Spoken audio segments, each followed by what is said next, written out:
And we are live. This is the MMA UK Late Show, and we are bringing you your Bellator special tonight. We've got some fabulous guests in the house. Ross, you join us for the second time in a week. We're really delighted to have you on. Thanks for joining us. Oh, good, man. Delighted to be here with my good pal, Cal. 2 wins coming up. Let's get it. 2 wins coming up. Cal, thank you for joining me to talk about your fight with James Gallagher for the 4th time. I'm not sure what else I can ask you about this fight, but I'm going to give it a go. Nice one for getting us on. Appreciate it. And Peter, thanks for co-hosting with me as always. Do you want to tell everyone about our amazing sponsor?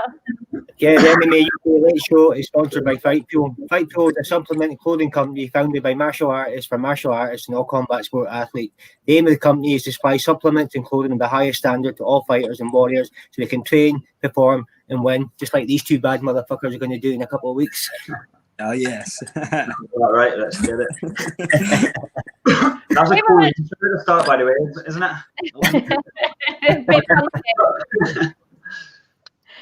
Well, we were going to be joined by two other fighters that we believe are going to be on the Bellator cards, but they're taking their time in announcing some of these fights. Cal, your fight card, which is in less than 2 weeks, has currently only got three fights announced on the card. The less that they put on, the better for me. I just want to go in there and fight. Me, I'm not bothered about many others. I just want to get the job done. You know what I mean? Eat some food. Well, you are the main event, and as we talked about, this is the 4th time you're supposed to fight James Gallagher. This time it's going to happen. You guys are the Bellator version of Tony and Khabib, but this is the fight that is going to happen this time, isn't it? 100%. I'm ready to go now. I'll fight tomorrow, as I said. I just want to fight as soon as possible, so I'm ready. It's been such an emotional roller coaster for you, just preparing for this person. What's it like to prepare for the same person for over a year? To be honest, it's no different. I prepare for everyone the same. You know what I mean? I just feel like it doesn't matter. The last few times, obviously, I've had loads of stuff that James does in mind, but this time round, I just thought, well, it's been pulled before anything can happen, so I'm just going to prepare as if I'm fighting anybody. I'm not focusing on anything he does. I'm just focusing on me, and I'm better than I've ever been before, and I'm just ready to fight whoever. If James doesn't turn up, they'll get it someone else. I'm bouncing, and I'm super fit, and I'm super strong, and I just want to get in and fight and have a proper scrap. You know what I mean? So I'm just buzzing to be back. Yeah, we're buzzing to have you as well. And for people who don't remember, it was a year ago that you were forced to retire because you had the big brain scan scare, and just you still haven't been able to fight since then. It's been I think it's 18 months since you last fought. It just must be. You just must be desperate to get in there. I'm desperate for you to get this one out of the way so I can talk to you about another opponent. That's it. That's what I mean. I'm not even asked about the opponent anymore. I'm just happy to have another fight, as I say. You know what I mean? I've trained so long now, just obviously they were saying about different dates when the lockdown happened, and I just got into the mind frame of just training and just getting ready, and then obviously when this opportunity come up, I was like, just send us the contract and let's just get it done so I can get this one smashed out the way and then get another one lined up. And Gold Diamond there saying Cal's going to sleep Jimmy. Is that how you predict the fight going? Yeah, definitely. I mean, I feel like I can bang him about a bit and then choke him if I need to choke him. I feel like anywhere the fight goes, I definitely feel like I'm more than capable. I mean, I know they've probably watched fights of mine and think I fight a certain way, but I'm a completely different animal now. I mean, I'm just going to show everyone what's up on fight night. I cannot wait to just get in and show different aspects of my game. I mean, people watch us fight and think I fight a certain way and think I'm going to be a certain way, and then they always say the same thing after. Tougher and just a different style of what we're expecting. I mean, I do it all the time, and if I'm always the underdog, and I feel like I always will be, but that just gives us more motivation to get in and just smash them. So I cannot wait. Yeah, I think I'd prefer to be the underdog in a fight as well. But how about you, Ross? Do you prefer to be the underdog, or does it not really bother you? Yeah, I'm not really too fussed, to be honest. Cal's obviously up there for a reason as well, man. So I don't think it matters, to be honest, as long as there's piece of meat in front of you to take out. And Stuart was just saying there what he wants to know what the plan is after you beat James. Will you be looking for the title, or would you be looking for another top guy? That's Stu, my man. No, as I say, one fight at a time, get James out of the way and say whatever, you know what I mean? I mean, I've had a long layoff. I'm not asked it. If they want to give us one of the top guys straight away, then I'm not going to say no to that. But if they want to give us someone else and promoters and push us the way they've pushed every other person, you know what I mean? Like, why not? I'll fight whoever. I'm not asked about who it is. I just want good fights, and I just want a chance to show people what I am about. You know, I do believe in my mind that I am one of these elite guys, and I'm ready now. I'm 29 now, and this is the perfect time to show everyone where I'm at and put myself in these dangerous fights, you know. So get James out of the way, and then let's see what the offer is. But I'm not scared to take any fights, so I'll fight any one of them. So I'll just be up for whatever. And there's been a bit of change in that division. Obviously, last weekend when Juan Archuleta won the title, fighting Patchy Mix. What did you think of that fight? It was an awesome fight. I thought I had one pick to win. I thought Patchy's really good. He's strong grappling. He attacks the back really well. Good control. But I just thought the experience of Juan and the grit, you know what I mean? I thought that's kind of how it would go. I thought Patchy would have started well, and then Juan would have warmed down, and it kind of went the way I thought it was going to. It was a great fight though. Both of them dug in, you know what I mean, and both did what they came to do, and it was a proper fight, and it was awesome. I enjoyed it. Yeah, and James is always talked about as being in that top 10, like across Bellator. So if you beat him, I think you're putting yourself in an amazing position to do that kind of crossover from Bellator Europe in with all the other guys. Is there anyone else there that takes your eye, or you literally just focusing on this and then take anyone?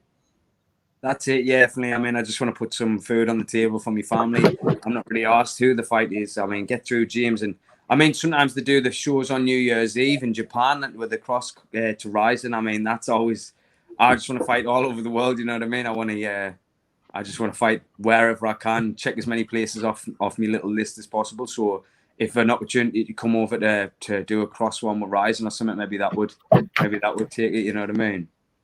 That would be amazing. The amount of fighters who say that Japan's like on their bucket list to fight in, and that I just think that would be a wicked experience. And it's so different fighting out there. Their crowd reacts so differently. Yeah, it's they don't react at all.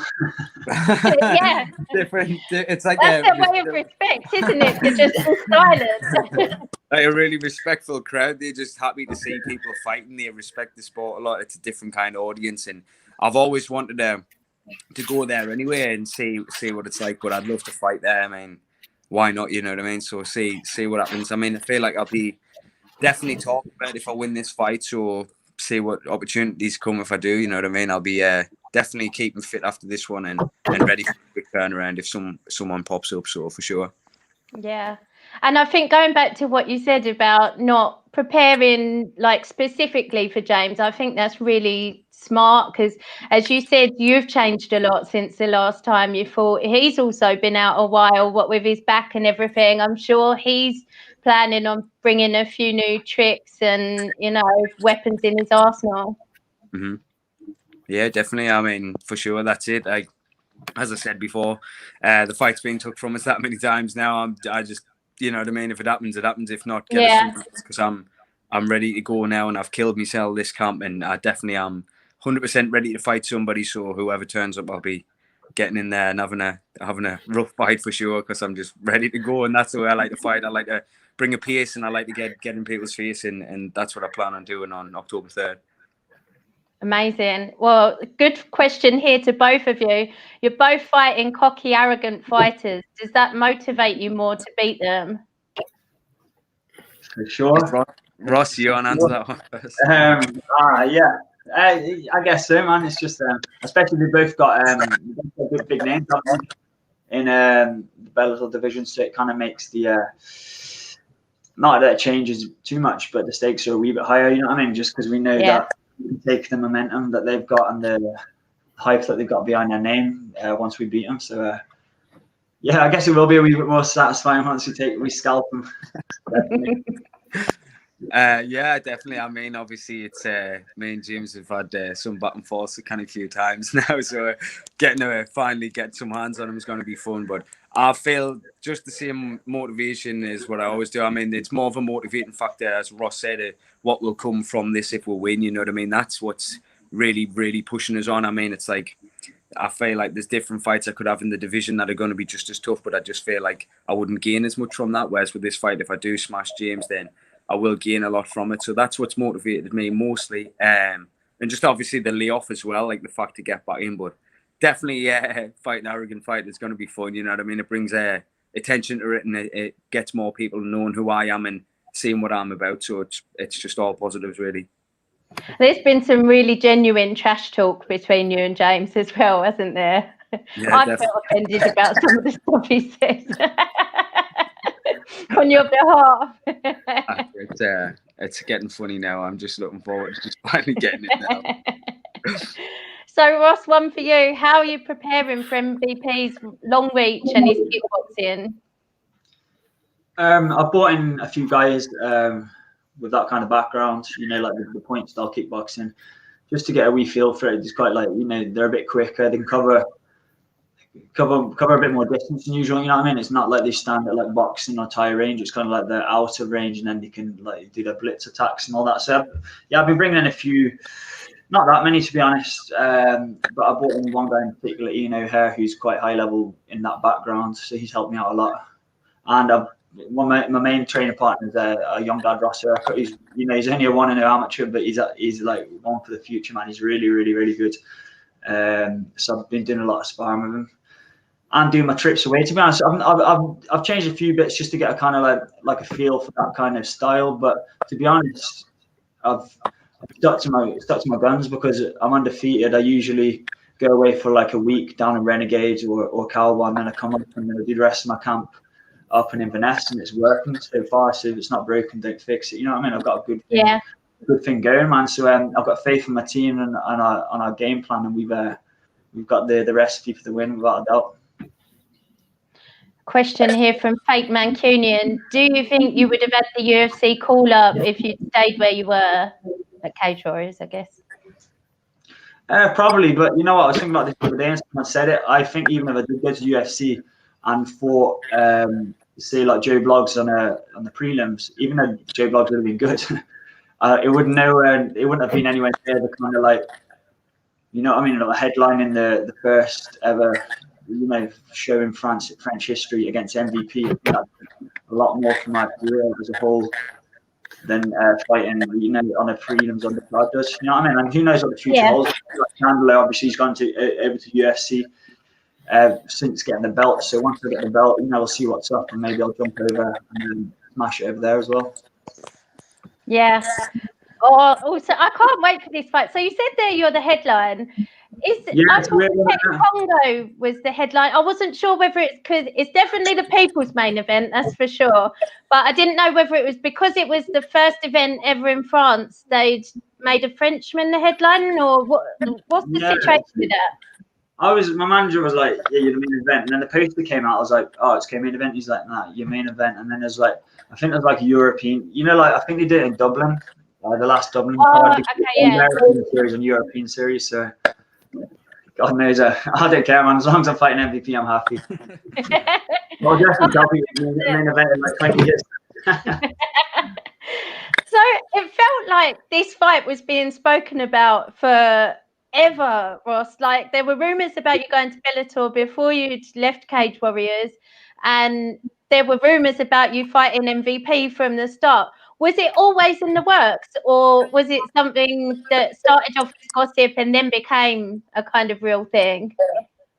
Yeah, I didn't actually think it was going to happen. I called him out a few times because obviously because of his name, and I knew and I know that I've got the skills to beat him. So I was like, you know, this is a good name for me to try and call out.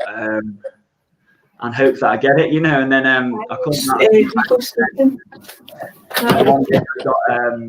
I got a call from my manager, Kay, and he said, you've got the fight. So I was buzzing. I never thought it happened because I think in this fight is maybe, you know, he's obviously a much bigger name than me. So I think it's like from his perspective, it's not like low reward, but it's kind of like high risk and maybe a lower reward. You know, there's risk in it for him. You know what I mean? And that kind of like people like diehard fans will know me, but he's more of a household name. You know what I mean? So I didn't think he'd accept it, but here we are, man. So I'm buzzing. I'll be honest, Ross, I didn't think his camp would accept it either, just because exactly the reason you said. It's very high risk for him, and I would have thought he would only take a high risk fight for someone, you know, like with Douglas Lima's name, just because historically in his career he hasn't wanted to take those high risk fights. So yeah, what do you think about the opponents that you've faced in your career so far versus the caliber of opponent he's fought? You know, I don't look into that too much because I feel like I've probably fought people like Dalby and Paterno who are both high level, but he's fought Lima and Daly, you know what I mean? And obviously he's probably got however many kickboxing bouts under his belt, so he'll be experienced and all that. But in terms of his opponents, I don't know, I haven't really looked into them. Some of them are kind of they've got good records. You know, they've got records like 12-4 and all that. It's still a pretty solid record, you know what I mean? And he's put them away, so I'm not really looking at him thinking he's never been in with anyone who knows what they're doing, because I think he has, you know what I mean? But yeah, at the same time, you know, he could be like 20 fights undefeated. I know his style, how he fights, and I know I've got the style to beat him, and I will get it done. Yeah. And it's definitely not just the diehard fans that will know you coming away as Cage Warriors champ. Like, there's definitely a lot of people who are going to know who you are. But I get what you mean. He's kind of a household name even in America, where you're just about to break through to there. Yeah, he's got all the flying knee knockouts and all that, hasn't it? So he's a few of them have gone viral, and like you say, some of them have been against bombs. Quite a lot of them, but it gets people viewing the videos, man. So it's all the better when we beat him with all the hype behind him. 100%. Glenn wanted to know, Ross, have you and him had any contact, any social media hype between you both, or just fans? No, I've never spoke to him. I think he's been quite quiet about it. I don't think I've like talked to Crash about him. Like I've called him, except for that picture I put up when I got his head in my hand. But who created that? It was amazing. It was a guy from down Glasgow, actually, Jay. I think he does like Paul Craig's and Chris Lundgaard's. He's quite good at all that. Two for me as well. He's sick. Yeah, he's really good. So he brought that bad boy out of buzzing. Big shout out to him. I love that. Yeah, Jason. The man. Yeah, no, I've not spoken to him, to be honest. His manager did actually text me about a year and a half ago asking for me to go down spar with MVP. But I'd just been on like a 3 or 4 day bender, and I was like, I was going to do it because I wasn't going to get some rounds with MVP. And then I spoke to a few people, and I don't mind hard rounds. I go down sparring Calvin all the time, you know what I mean? But it's like, I'm glad I didn't now, because I might have not put the best of counts on myself when I was sparring with him, you know what I mean? It would have been a little mental edge, man. So that's about it. But for just me and him directly, there's been no contact now. Well, either that, or you could have lulled him into a false sense of security if you were like on a I always spar crap, to be honest, and then I turn it on in fight nights. It probably would have happened anyway, but yeah, I'm glad it didn't. You know, just so we didn't get a feel for any of our special moves. Not that I've got many, to be honest. I think he's bricking it, because I tagged him in your interview with Lewis last week to see if we could get him to watch it and you might come up with a reaction. We've got nothing out of him whatsoever, so I think he's shitting it. He's always turned me down for interviews, so I'm Team Houston.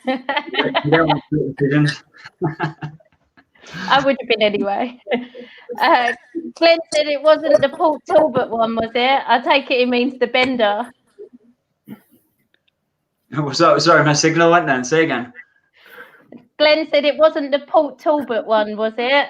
I think he means the bender, but I'm not sure. Oh no, that was another one. That was a heavy one. Jesus, yeah, Port Talbot down in Wales, man. It was Jamie fight, wasn't it? West. Yeah, Jamie fought down there against Glenn. it was a wild night, to be honest. Down there. They both had a bender in our show, didn't they, Katie? Glenn and Jamie. They did, yeah. When was the last time you two had a bender? The last time I had a bender was I never really drink. Me, I've 1 or 2 a year. You know, I'm a fucking heavy smoker. Me, I like getting blazed. But I had no Christmas and no New Year because obviously I was training for the fight with James, and then when they said that the May 16th time when I was meant to fight him in London, when that was cancelled, I was like, fuck this. I've killed myself for so long now. It's like 2 or 3 camps off back to back now. Yeah. I was like, I'm just having a couple of days. So I ended up in my mate's kitchen for like 2 days and just went crazy. It was awesome. We'll ask no more details. Ross, when was your last bender? Mine's got to have been like just over 2 months ago now. I had one that lasted a couple of days. Like, I'm usually like I'll have a fight, and then after the fight I'll go wild for a few weeks, and then I'm like, Jesus, I need to get matched up again just to get my focus back again. So I'm trying every time I'm like, no, after my fight I'll have one night out, and then that'll do me. But it usually goes on for a few weeks. Well, if they get me back in there straight away, that's probably the best thing that can happen. And obviously now with the Bellator, it's actually it's like you're earning a living from it, so there's a bit more at stake. Do you know what I mean? Yeah. So Stuart wants to know how many drinks it'd take for you to get pissed. Doesn't take many for me to get pissed, but I'm an absolute monster when I'm on it. That's as soon as I have one, that's it. That's like I fucking cannot stop myself now. Yeah, I mean, a couple of days gone, but just keep on factoring on it. Aye, Stevie McIntosh, too much skunk. Always too much skunk. That's why I end up middleweight. 3 weeks after a fight, I'm 86 kilos, you know what I mean? I just think it's so natural, though, when you've got to deprive yourself that much through camp, and especially you, Cal, your camps have literally been back to back with a fight being cancelled, then rebooked, cancelled, then rebooked. Like, you're gonna have a massive blowout when it's all over. That is just like only expected. The thing I'm looking forward to the most is I like to have a party at Halloween, something like that. You know what I mean? A fancy dress one, and get mates and family and stuff like that, and have a good session. And every year, pretty much, I've had to miss it or be hungry and not eat because I've had a fight coming up or whatever. And obviously, this one, the fight's just not long before Halloween, so I'm glad to just be able to go my ends this year after this fight and enjoy some food and get a smoke on shit. What are you dressing up? Yeah. What's that, man? What's your fancy dress? Your go-to choice? Mate, I've done all sorts. I'm not sure what we're gonna do this year. Like, where did you go out in your tap out t-shirt and your? I was thinking about wearing my Merra Peak burgers, going out with a bottle of Frosted Jacks. Yeah. Oh man, yeah, it is good. Especially when you've been like, just like you say, strict for that long. It's kind of like, it's almost like just a mental release more than anything. Do you know what I mean? Just like working out, because it literally. It's just a lot of kind of energy physically and mentally going into 15 or 25 minutes, you know what I mean? But yeah. Have you ever done a McGregor or a John Jones camp where you've just been partying like even during camp? That was my fight camp when I was first fighting, when I was in school. When I was boxing, we used to get phone calls when we were out for our dinner on school break, and we'd have been eating kebab and everything, man. Been drinking the night before, and we would just fight whoever, whenever, when we were kids, you know what I mean? But I've been a lot more sensible since I started MMA. Like, obviously I need to stop getting so heavy in between fights, because then I have to have a frigging long, hungry camp to get back down to bantamweight, you know what I mean? But that's mostly it for me. It's the food, like. Just got a long, horrible relationship with food, like. Was that real? Were you really ever 86 kilos in between? I've been 86 kilos about 20 times. Oh. You're 61, you fight at? Yeah. That's savage. What about you, Ross? My head's about that big, man. Titties and that. Have you ever partied during camp, Ross?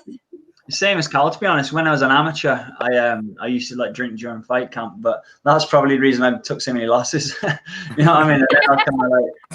I took it more seriously when I went pro. I was kind of just, I didn't really take it that seriously when I was an amateur, so I had a bit of a mixed record. But yeah, you kind of like, I think you probably get away, well, maybe get away with it like a novice pro level. But I think once you're fighting people like me and Cal are fighting now, you kind of, you can get hurt, so you've got to be on the ball. Michael Bisping was on the bender, wasn't he, when he won the title? When you got the call up, drinking on your yacht. Yeah, I he was on think the it's different if you take a short notice like fight. Yeah. You weren't expecting to fight. That wasn't part of camp. But like if you're literally going missing for a couple of days, like during camp, that's a bit of a questionable choice. Like Jones blasting loads of Charlie before he fights in that. Yeah. No, that's the thing. Honestly, it's like with training camps and all that, you think about it, it's kind of like a lot of it's in your head, because I'm sure we could probably, because we've been training for like however many years, best part of 10 years, you could probably go on a night out for like a whole week, you know what I mean, and take a fight, because we've been training out most of our lives, you know what I mean? Yeah. So, it's just mental, you know what I mean? When you're in there, you can scrap or you can't scrap, and it's just that's either in you or it isn't.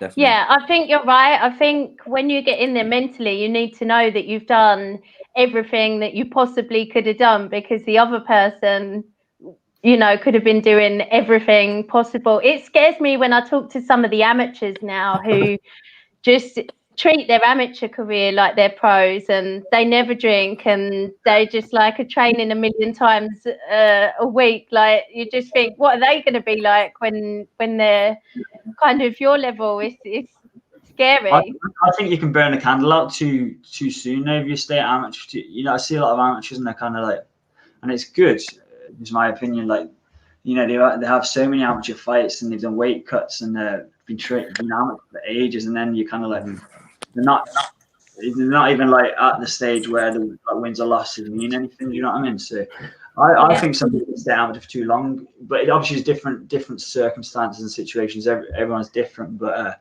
I definitely think some people burn the candle out before they're at that stage for the pros. So what do you reckon like the perfect number of amateur fights is, or the perfect number of years at amateur? Subjective to the person, really, isn't it? Yeah. You get some salvages who just kind of like a natural in there, like I've got, like I said, at Ross Urquhart, I've been sparring with, and like, he came from a K1 background, you know what I mean, pretty high level, so really won't need too many fights. So it's different with everyone, to be honest. Yeah, but not too many. I don't know how these amateur boxers stay at, like, do like 200, 300 fights before they get pro, man, and that's like, because that's a lot of head impact, you know what I mean? That must be a savage on the old head. That's Yeah, it. I started at 12 boxing. I fought all the way through till I started MMA, and then fought all the way through MMA till I turned pro, and just got sick. It was like it took all the fun. I used to fight just for fun. I enjoyed MMA and doing MMA because it was my hobby. I was never asked about it being a career or anything like that. I just loved competing and fighting. And then when I first went pro, that's when it kind of became my career. And at the time, I kind of sickened myself of it and just ended up having to take a few years out. You know what I mean? And then I came back, and then that's when I fought Aiden, and I was just that it burned the candle out, as Ross said. You know what I mean? It happens a lot when you spend some. I mean, obviously it's different. Some people don't get sick of it, and obviously for me, I felt like the break was needed, and it was the best thing that ever happened to us, really, because then came back more committed and took everything serious from then, and trained properly. You know what I mean? Stopped being a clown and actually knuckle down and learn properly and train properly. You know what I mean? Was that your first fight after your break? When I took nearly a 4-year break, and then I came back, and I was supposed to have a tough fight up next to my way in the King Pub, and then basically got that fight out the way, and then I fought Aiden straight after. We've got a comment here from Murdad. I'm guessing you know him well, Ross. The man, sniper himself. I second that. I want to say that as well. I ended that on the cards? Well, maybe after the fight. Be a successful night if it is. Oh wait, I'm not ready. What did you say?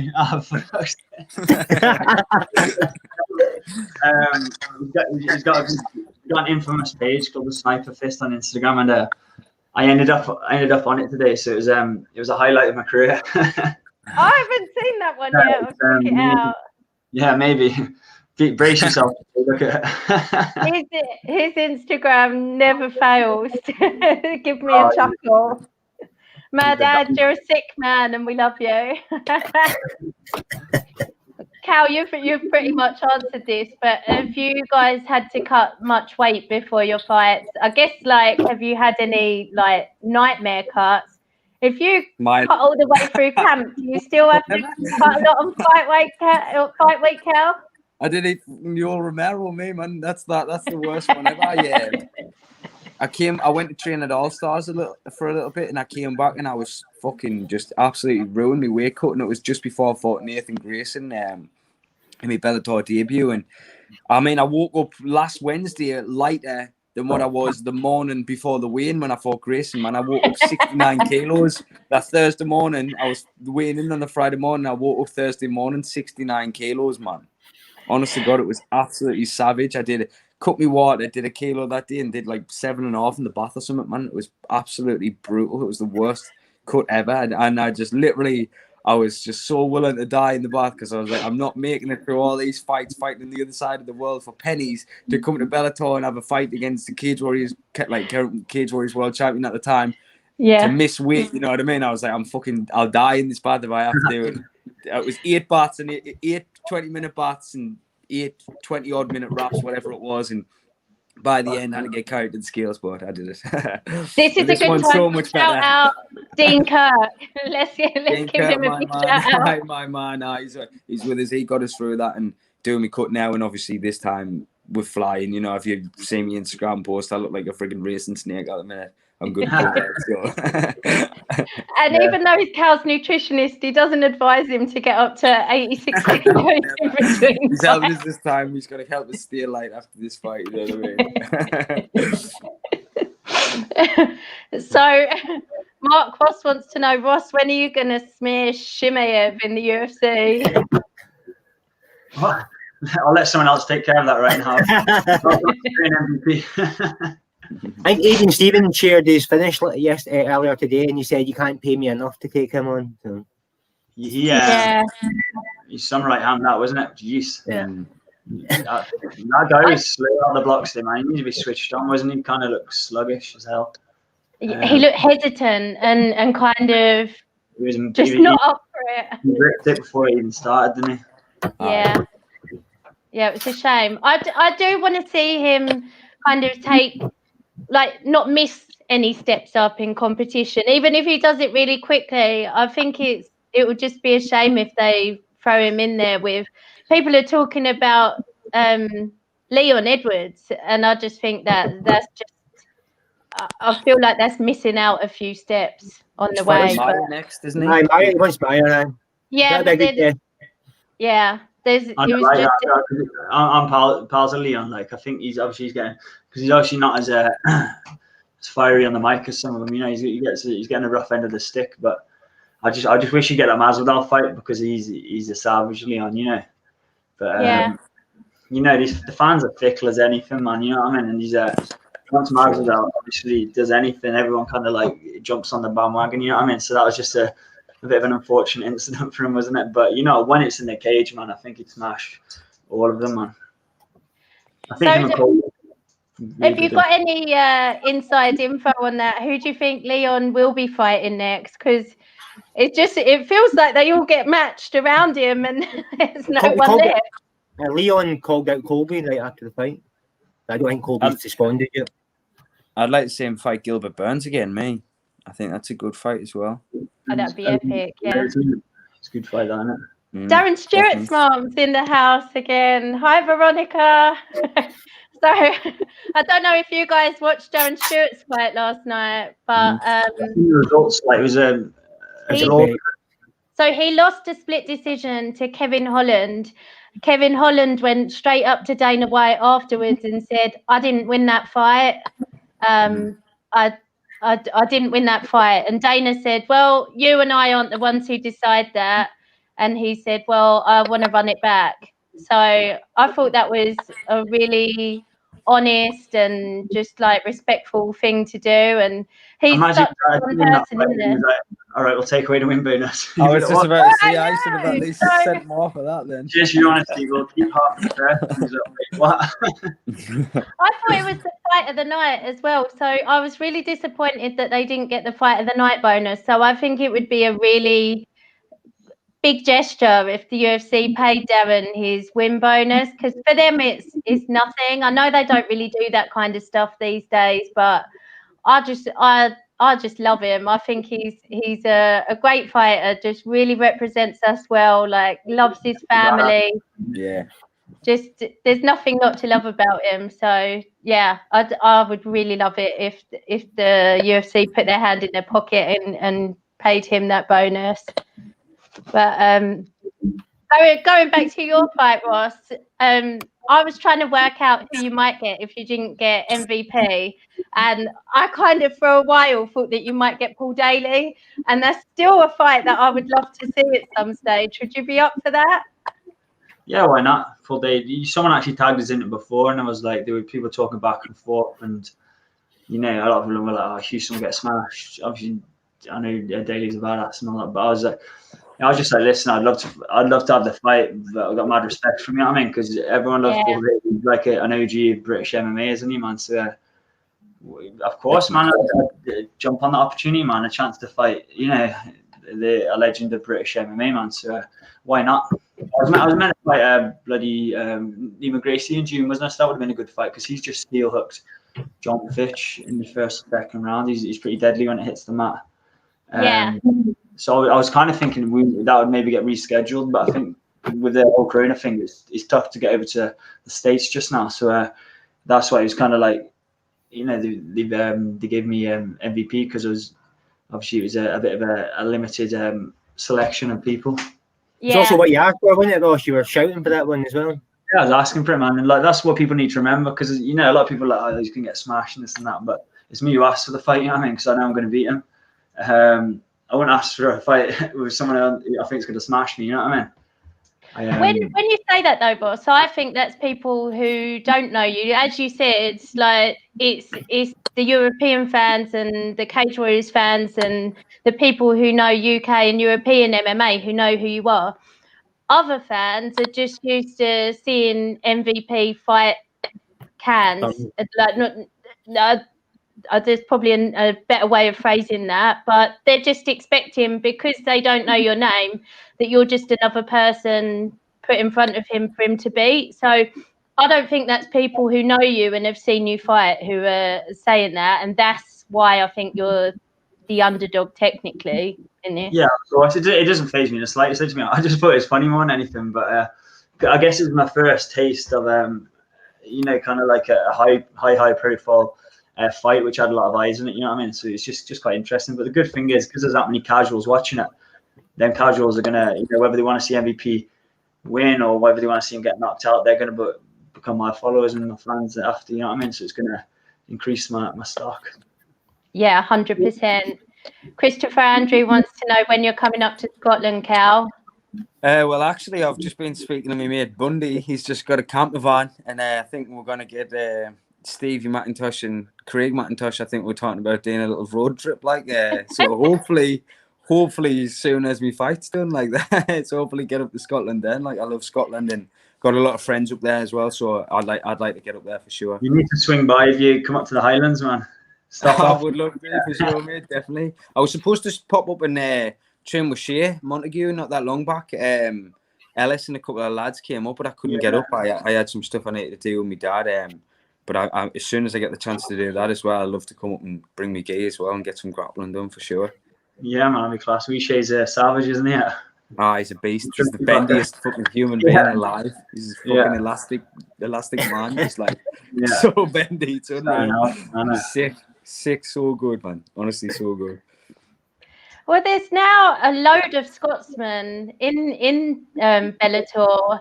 It seems like it must be inevitable that Bellator is going to go to Scotland. Surely next year, if COVID is over and we can get fans in, you must be well up for having a Bellator event in Scotland, Ross.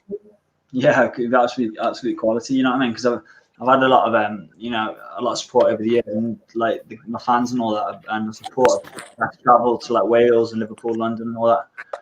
Not anywhere exotic, like, but it'd be just good to have a wee little trip down the A9. So it's still a 3-hour journey down south for us, but it'd be good to have some just on home soil, man, just to pay him back. Because obviously he didn't get that opportunity with Cage Warriors, so but it's looking like Bellator looking, kind of favouring the idea a wee bit more, with the likes of like me, Bongard and Duncan, Whiteford and that, you know what I mean? It's inevitable, I think, and definitely after we'll get some big wins over the coming weeks. It's got to happen. Well, UFC have no bothered for about 3 years now, and obviously Cage Warriors have never bothered. We asked Boylan again when he was on the other week. He gave a shitty answer. So Bellator looks like the most likely with signing all these Scottish fighters, and there's more Scottish fighters they could sign as well. Yeah, and Callum Murray had that great win at Bellator Dublin, and he's fighting on Brave. So I feel like he could very easily get another Bellator call up if he doesn't get signed to Brave. So there's loads of people that some of the North England guys up as well. It's probably closer for you guys. 100%, there for sure. I love Scotland. I'd love to fight there again. I've boxed up there a few times, and then I fought on top when Ross fought on there as well, and had a mint night up there. So I'd love to get back up there and have another scrap in Scotland for sure. Oh, brilliant! Yeah. Stuart's got another question. Have you got a backup location to go to in case UK has to go on lockdown and you're stuck in the UK? Well, I suppose Ross and MVP could still fight. The same island. You could do it in a park, didn't we? Somewhere. Yeah. Behind Little. MVP and Gallagher in the turf. That fight is happening. I can't handle it if it doesn't. I don't know what's happening. Are we flying there? Then have we got to stay in a hotel room for a few days, or I don't know?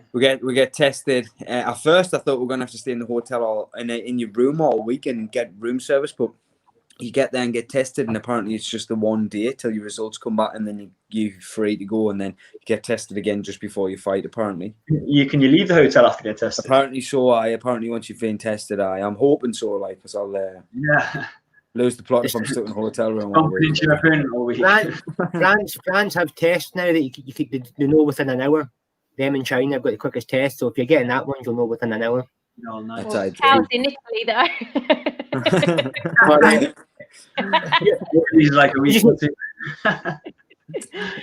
But Ross, your event's supposed to, like, they're selling tickets, aren't they? You're going to have some kind of crowd there. 5,000. It's pretty crazy, isn't it? I thought there'd be no crowd. I was kind of looking forward to there being no crowd as well, just because obviously it's like probably a once and probably won't ever happen again.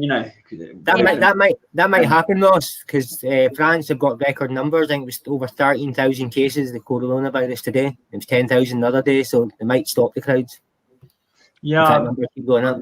Thinking that, but yeah, man, I guess it'd be quite cool to have a crowd. It don't really put me up or down, to be honest. You know what I mean? Because I was quite looking forward to fighting in front of no crowd. And if MVP's like showboating and there's no crowd, it'll kind of just be a bit weird because it's kind of like, what are you doing? Oh, really fat. Just a silent arena and he's like just showboating, but God knows. Yeah, we'll see what's up, man. We'll just we'll deal with it when it comes. And do you have a preference, Cal, on fighting in front of a crowd or behind closed doors? Does it bother you? Nah, I would have a fight in the gym if I had to, but I'm just like, this is going to be sweet, it's not as hot in the arena. Just another thing, I just think focus on the fight, and once you throw a punch, the fight's the exact same anyway, you know what I mean? I'm not really bothered. Like, it'll be cool, like Ross said, it's going to be just a little bit of history, isn't it? You know what I mean? I mean, we're so fortunate to be able to see that we've had an opportunity to still make some money and still do what we're doing when so many people have been unlucky and so many businesses have gone under and people are struggling all over the world, and we're getting a chance to go and have a fight, you know what I mean? It's fun and we're going to get paid really good money for it. So it's like, hell, look, we're kind of complaining about anything. Like, Joe Barton wants to know, what's better, Kingdom or Cobra Kai? Cobra Kai, it's got to be. I'm halfway through season 2 just now. I love them both. Yeah. I love both of them. Cal, what's your favourite? I haven't started Cobra Kai yet, and I haven't started Kingdom. Everyone keeps telling us about Cobra Kai, but I'm just wrapped up in that shit at the minute. I'm training in the morning, training on the night, then I'm running. I come home and I'm just fucking I like The Fall. It's about this. I'm not watching that. It's pretty sick. I enjoy that. Like, that's pretty good. Like, he's got James Gallagher's accent. See MMA programs like The Kingdom and all that. Just because obviously we do it. I don't know why they don't just do like a realistic version of it. It's kind of always easy and kind of like I don't know. It's just Americanized. I think. Yeah, I mean, I kind of like. It's like we've never back down and all that, you know what I mean? It's quite similar. It's like they've gone out of their way to like get in. There's quite a few UFC fighters in there, and there's real referees. And I know that Brad Pickett was involved in training some of the guys and stuff. So they go out of their way to make it authentic in that respect. And then obviously at the end, some kind of director goes, but we need it to be a bit more Hollywood than this. And so he's going to do some like 15 minutes of just like a split decision. Really. Some crotch hugging. What's this? Yeah. I guess that's that. What we got? Cal, will beating McGregor's clone be your most satisfying win so far? Oh, for sure.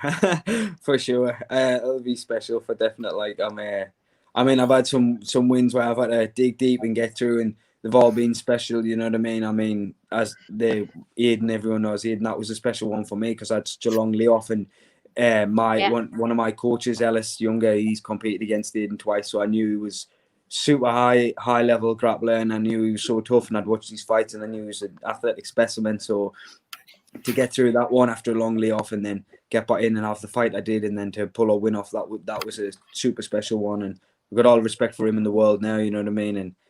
But I've had a few, but he's a good guy for sure, man. He's got a heart of gold. But yeah, I mean, obviously when I fought Grayson, that was a special one. But I think just for how much, I mean, it probably sounds weird, but the first time I was training to fight James, I lost my mum around the same time, and the rematch, the fight, and then that was kind of how I got over what I was dealing with then, just having the fight to focus on, and then James pulled out, and then the rematch did again, so I didn't have time to kind of deal with all that, and then obviously training through for that fight, and then that fight went, and then the rematch this one, so I've kind of just in a weird way used that to kind of get over all the things I was going through anyway. So to kind of, no matter what happens once this fight's done, that's going to be a massive part of my life that I can kind of put in the background, you know what I mean, and kind of just a bit of closure there. So I'm really looking forward to this one for more reasons than just smashing James, you know what I mean. But it'll definitely be special there, putting him away for sure. 100%. Toby Fairbrothers says, question to Ross, what do you think about the Michael Page loss to Douglas Lima? Yeah, it was a peach of a shot, wasn't it? Just perfect timing. I don't think you could have written it any better. Yeah, I rate Lima. Lima's a beast, you know what I mean? I think he'd take the majority of welterweights on the planet. Except me. But yeah, man, it's clash. I mean, but the one thing is that everyone's kind of like, oh, calf kicks. Obviously, calf kicks are always going to be exposed to them with that style. But it's I've seen a lot of people try and throw him against him and just hit thin air and get counted. You know what I mean? So it's not just simple as just launching in a kick. Do you know what I mean? So, but yeah, an absolute peach of a shot that Lima got him with, like. And the best name ever came out of it. Yeah, exactly. It's yeah, man. So I wouldn't mind on them in the fight. 100%. What do you think about Lima's matchup with Mousasi next? I don't know. Like I think Mousasi's just like, he's real big, isn't he? Because he's kind of like, you know, he's like, I think he's like 6'5", but he kind of like stands all crunched and all that. So he's probably like about 6'10" or something if he actually passes up. You know what I mean? I think he's just he's solid all round, and I think Lima's like he beats a lot of people with that he's got a heavy leg kick and body kick, but I think Mousasi, you know, he's come from that Dutch kickboxing style. You know what I mean? I think he'll be hard to land a lot of leg kicks on because they'll read that type of like that Thai style stuff a lot. You know what I mean? Quite easily. Yeah. Well, not easily. Yeah, it's gonna be a good fight, but I think Mousasi might be a bit too big for him and a bit too much. I see the size differential really playing a part in that one. And Rory McDonald fought Masasi, and it was a bit of a mauling, you know what I mean? He was just far too big, wasn't he? Yeah, it's just such a big shake-up in that welterweight division. What with you coming in, Neiman Gracie, Rory McDonald going, John Fitch retiring, it just feels really kind of fresh, and like it just could keep changing all the time. I think it's probably one of the most exciting divisions in Bellator.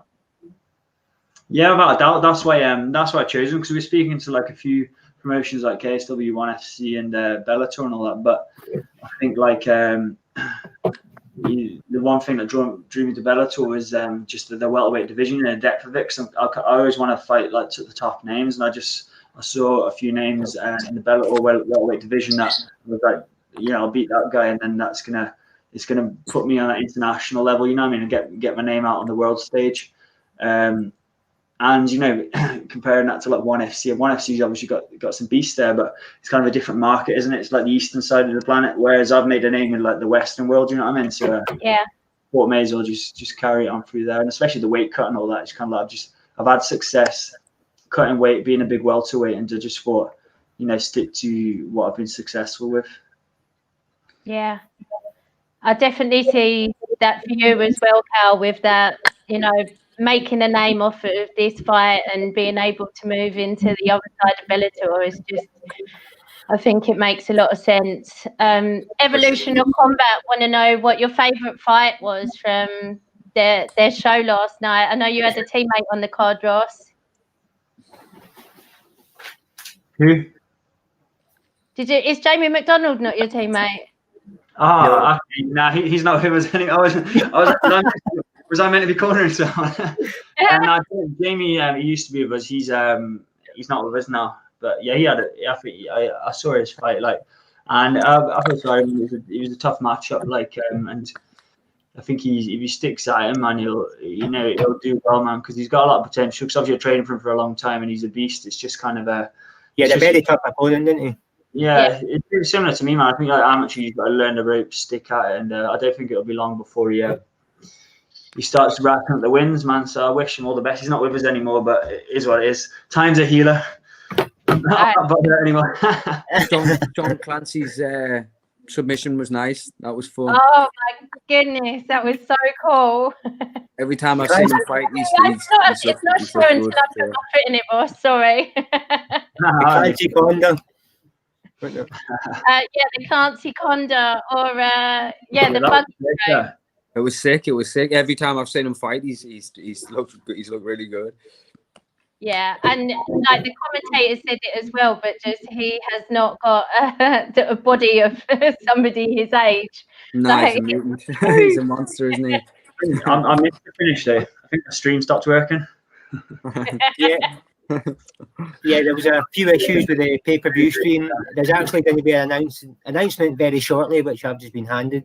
They've came up with a temporary fix, so for people who couldn't see it or had any issues, there's going to be a link released, but it's not working on certain devices like an iPhone. You only get the sound, so if you've got a laptop or an iPad or something, it'll work on that. So it's a temporary release before they come up with a permanent one. So if there's any fights anybody missed, people can still watch them. All you have to do is enter the code you were originally given.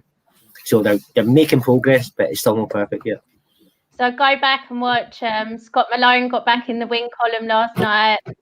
Love watching Scott Malone, and he was fighting Kieran O'Brien, who's an absolute gentleman as well. And that was it was really nice to see. I am sorry. I'm sorry. Do some research, woman. I can't research everything that I say. I do feel sorry for people like Joe Rogan. Like, when I listen to him now and think what utter shit he's talking sometimes, I realise that it's a long time to be talking for without fucking up. So I'm sorry. I also apparently he's tapped everyone in the gym with that as well. I also wanted to give a shout out to Rhys Mckeown, who got his second pro win, and Rafferty Stewart and Jimmy McCallum. That was another great fight last night.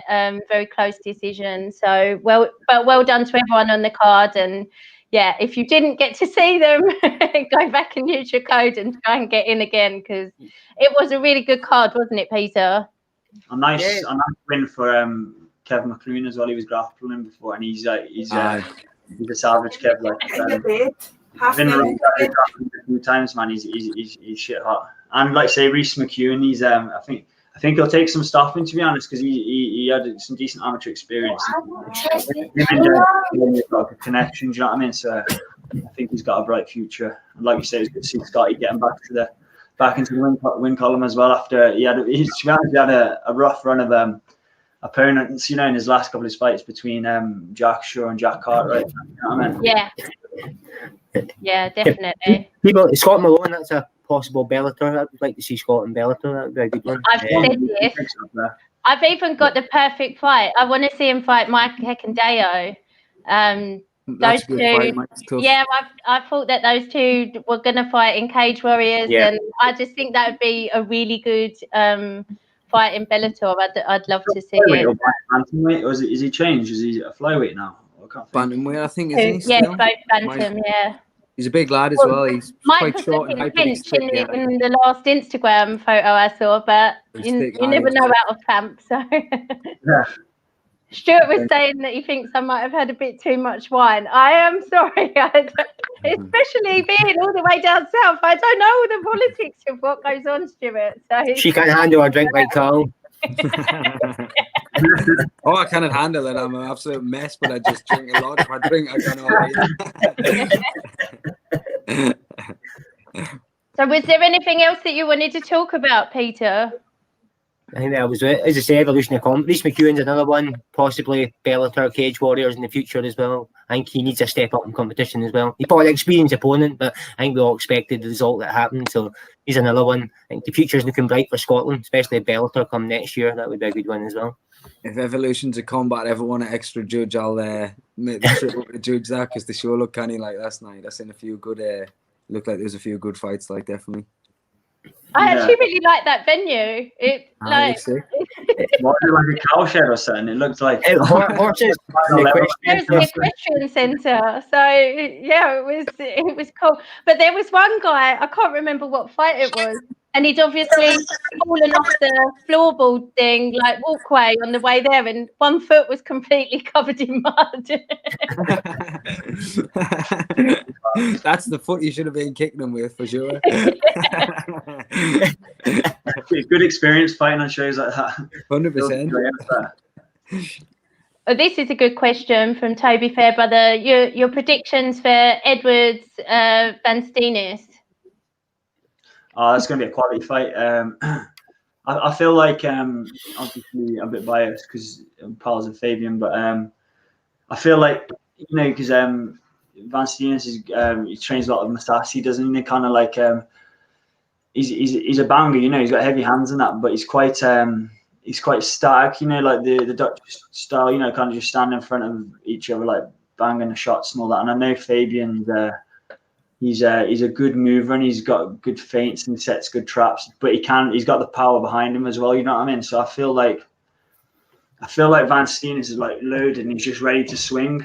And I think Fabian will just be able to like draw them shots out of him, get him hitting thin air and tire him out, and then just mix it up. And he's a real good wrestler as well, Fabian, you know what I mean? So I think Fabian will maybe get a late stoppage. I can imagine Van Steenis being hard to put away. I reckon it'll either be a third round stoppage or a unanimous to Fabian.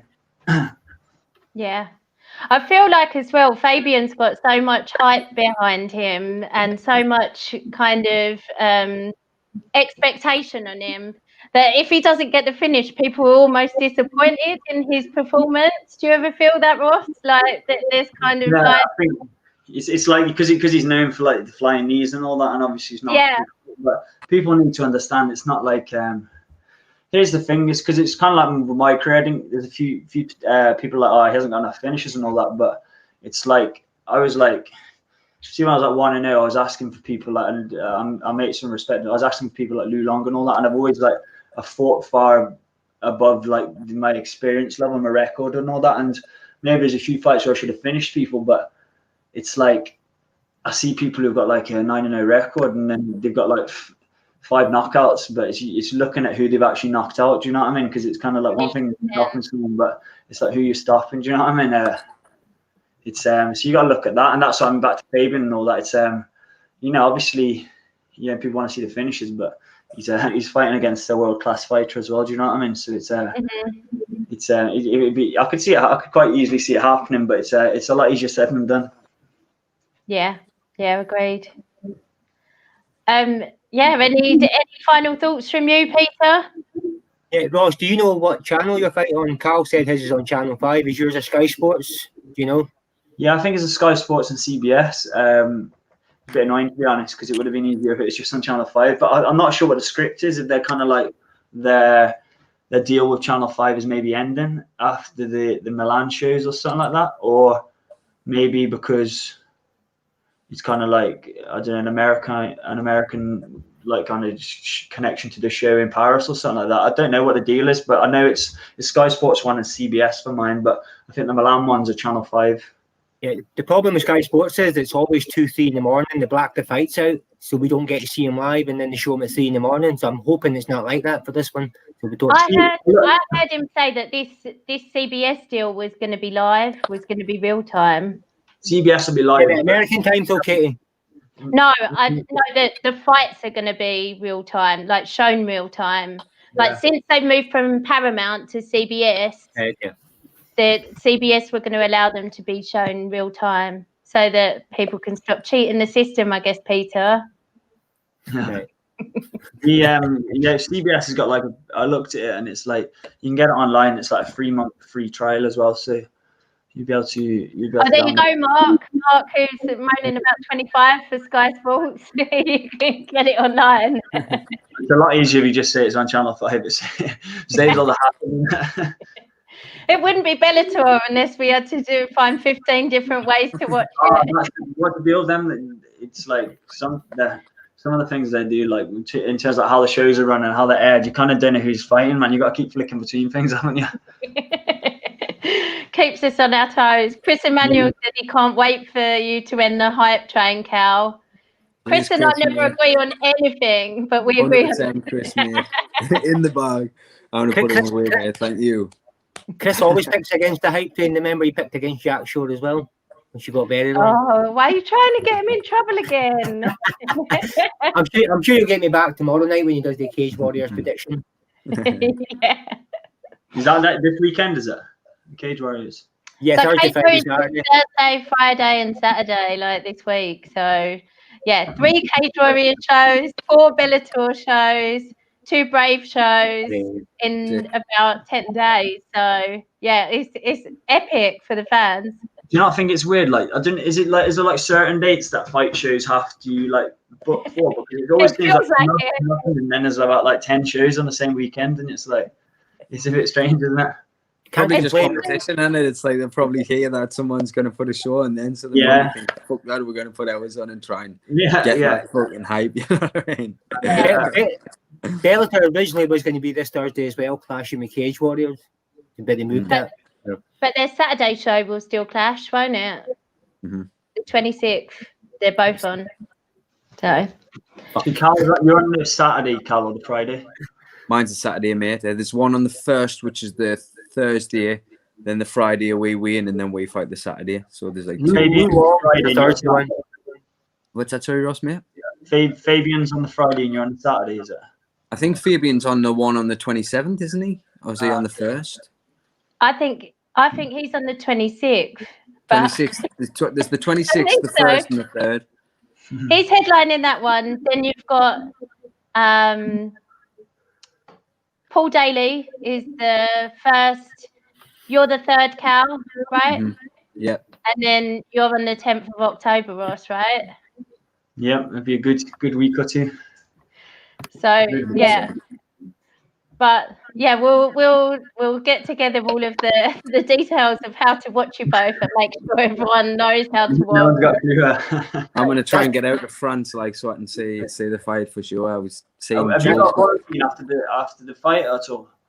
I don't know. I seen Joel put something on the Black Panthers Instagram saying who'd be up for coming out. So I was like, fucking sign me up. I'll definitely get out if I can get out. If there's audience and there's a chance for us to come there, I'll definitely come to watch that for sure. Yeah, for sure, man. That'll be good.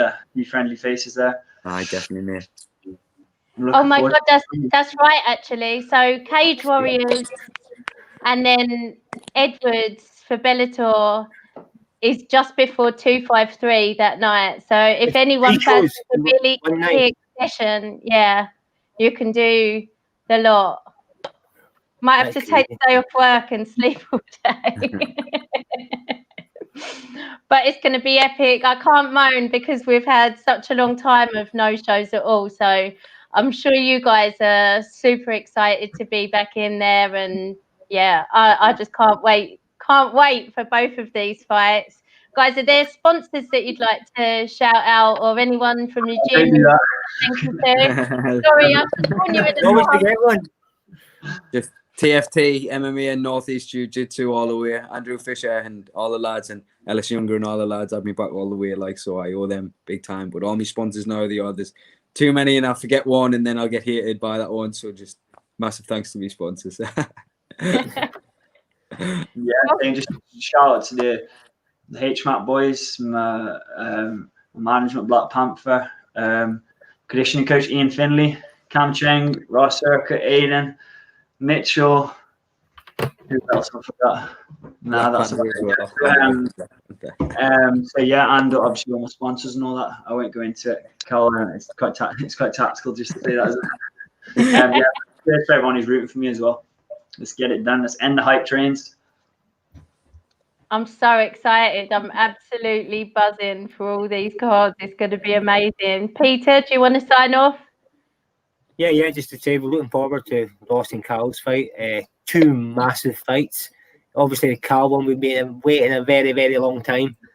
So hopefully, fingers crossed that everything comes through. Blazing a big fat doobie that night, mate. Celebrating in style for sure. two big fights, but I think they'll be totally different. I think the Carl fight will be fast and frantic, and they're going to both go at it. I think the Ross MVP a bit more measured, and they'll be taking it a bit more patient, I think, until Ross can get him down and choke him the fuck out. Which I'm looking forward to. Don't give away the game plan, Peter. What's that? I'm saying what's happening. As I say, Bellator is looking very good. Bellator, Cage Warriors, and UFC, a lot of fights to look forward to it, and I can't wait. Yeah, me too. Thanks so much for coming on, guys. Thank you. Good night. Thank you. Have a great rest of the camp. Definitely. Thank you.